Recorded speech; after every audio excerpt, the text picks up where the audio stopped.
talk about like how much you got signed for the business? Yeah, now, yeah, for sure. Back then I was 19, I was 18. I got 60 grand, Wow. and my management made sure that we negotiated living in the contractors. You know, we give a young kid 60,000. You know, we gonna blow. It's like, what, you just gonna be in the trenches in Southwest with 60 racks? So they negotiated living for me, and so I had a 4-year contract, 4 albums. So each year I switched. I had a little year leases at little cribs and shit. My first crib was like the Pier 3 down there on the Delaware on the waterfront. I had that joint. Went to the Loft 640 building on Broad Street. And moved around, you know. 19. So it was a crazy experience for me, young.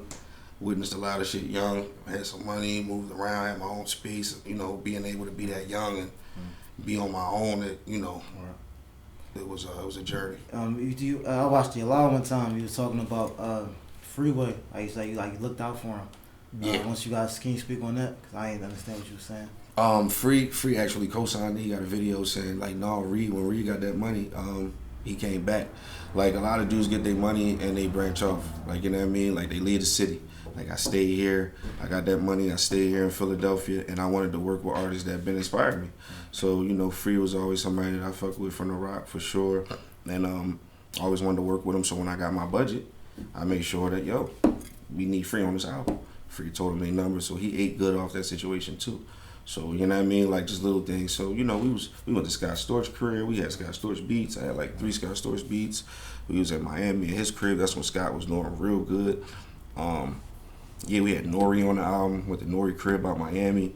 Like, we was moving around. The album was dope, and they put the wrong single out. Like, when we tried to tell them the management that I had at the time was like, yo, look at this kid on YouTube. It's the same kid that's sitting in front of you.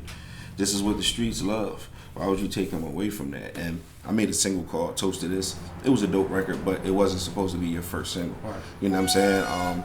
And that's the song that they wanted to bank on, and it didn't work out.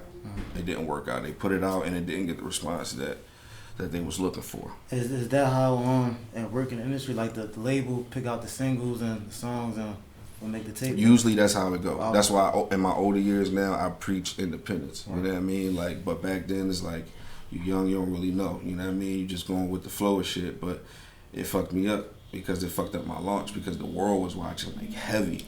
And then the first time we get the ball, because the video was on demand, it was moving. Like, we was moving. Had the rat vehicle running around here. We was really moving, and it fucked up the launch. But for sure.